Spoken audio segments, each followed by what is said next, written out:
ఈరోజైతే సండే వచ్చింది. సండే అంటే ఏం చేయాలి? ముక్క అంటే ఏంటి? చికెన్ ముక్క. చికెన్ బిర్యానీ చేద్దాం అనుకున్నా. చికెన్ దమ్ బిర్యానీ చేద్దాం అనుకుని, చికెన్ అయితే ఫస్టు మంచిగా క్లీనప్ చేసేసుకున్నాం కదా!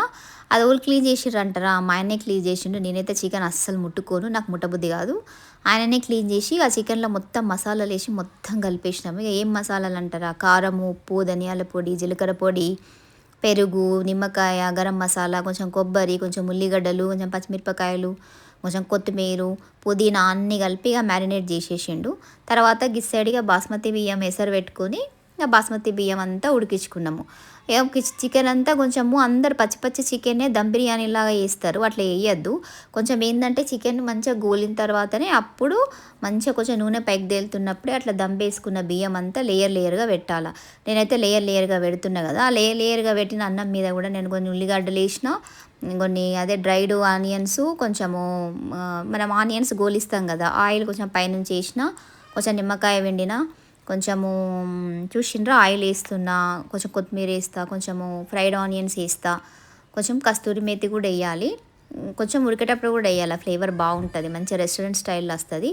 పిల్లలైతే కాలేజ్ పిల్లలు కానీ ఎవరైనా ఈజీగా చేసుకోవచ్చు. ఇది నిమ్మకాయ కూడా పిండుతున్నా.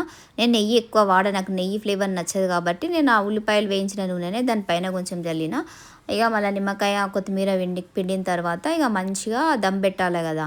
మళ్ళీ చూసిర్రు కదా కలర్ కూడా నేను అస్సలు వాడ, మంచిది కాదని కొంచెం పసుపు, ఈ టిప్ అయితే ఫాలో అవ్వండి. నీళ్ళల్లో కొంచెం పసుపు కలుపుకొని పెట్టుకోండి. ఆ పసుపు నీళ్ళకి ఇట్లా వేయండి. ఉల్లిగడ్డలు కూడా వేస్తున్నా, గోలిచ్చిన ఉల్లిగడ్డలు వేసిన తర్వాత ఇక మంచిగా దమ్ పెట్టి ఒక 20 మినిట్స్ అట్లా వదిలేయాలి. ఇక చిన్న స్టవ్ మీదకి పెడితే ఇప్పుడు దాన్ని అట్లా వదిలేసిన తర్వాత దమ్ అయింది కదా, మూత పెట్టేసి వదిలేసినాక గట్ల దమ్ అయిపోయింది. మంచిగా బిర్యానీ మంచిగా వచ్చింది. చూసిర్రు కదా, ఆ కలర్ వేస్తే అంత మనకి ఫుడ్ కలర్స్ మంచివి కాదు మన ఆరోగ్యానికి. ఇట్లాంటి కలర్లే వాడుండ్రి. కొంచెం పసుపు వేసుకొని, చిటికెడు పసుపు వేసి నీళ్ళలో నానబెట్టి అయితే చూసిండ్రు కదా కలర్ కూడా ఎంత మంచిగా వచ్చిండ్రో. పసుపు కూడా యాంటీసెప్టిక్, మనకు మంచిది. అందుకనే చూసిండ్రు కదా. హోటల్లో ఏం పనికి వస్తుందండి, మన ఇంట్లో బిర్యానీలే మనం చేసుకోవాలి. హోటల్లో బిర్యానీ కొంచెం తినగానే కడుపు నిండినట్టు అవుతుంది. మన ఇంట్లో బిర్యానీ అయితే ఎంత తిన్నా కూడా పోతూనే ఉంటుంది. చూసిండ్రు కదా, గమగమలాడే బిర్యానీ రెడీ అయింది. ఈ వీడియో నచ్చినట్టయితే లైక్ చేయండి. బాయ్.